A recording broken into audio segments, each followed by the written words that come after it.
Bonjour à tous, au programme de cette nouvelle revue de presse, Nicolas Sarkozy affiche ses ambitions fiscales dans son livre Tout pour la France, les prix de l'immobilier augmentent en 2016 et le livret A et l'assurance vie entament la rentrée avec le sourire.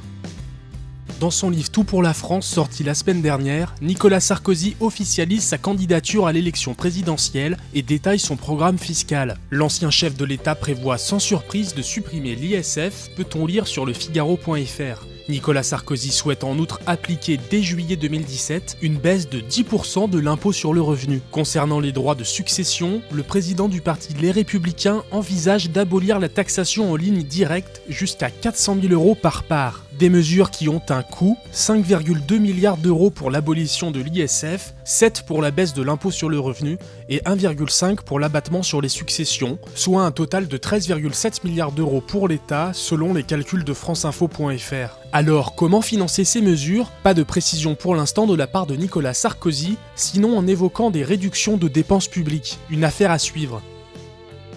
Après 4 ans de baisse, les prix de l'immobilier amorcent leur remontée depuis le début de l'année. Mais pourquoi ce cycle aussi à contre-courant du reste de l'économie ? Selon challenge.fr, si les prix montent, c'est à cause d'une forte demande, une activité à mettre au crédit de la baisse historique des taux d'emprunt. Et cela ne devrait pas s'arrêter là. Après une augmentation de 1,5% cette année, les prix dans l'ancien devraient encore progresser de 3% en 2017. Dans ce cas, est-ce le moment plus que jamais d'acheter ? La réponse est oui pour le revenu.com. Selon le magazine, l'acquisition de sa résidence principale sécurise l'avenir et elle représente un investissement fiable pour la retraite.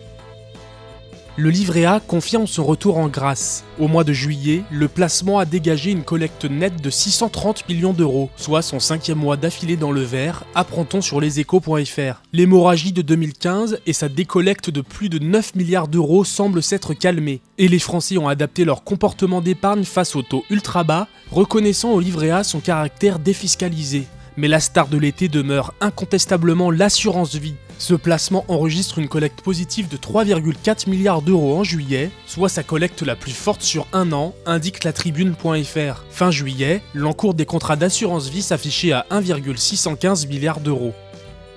C'est tout pour cette nouvelle revue de presse, on se retrouve très vite pour un nouveau point sur l'actualité des finances.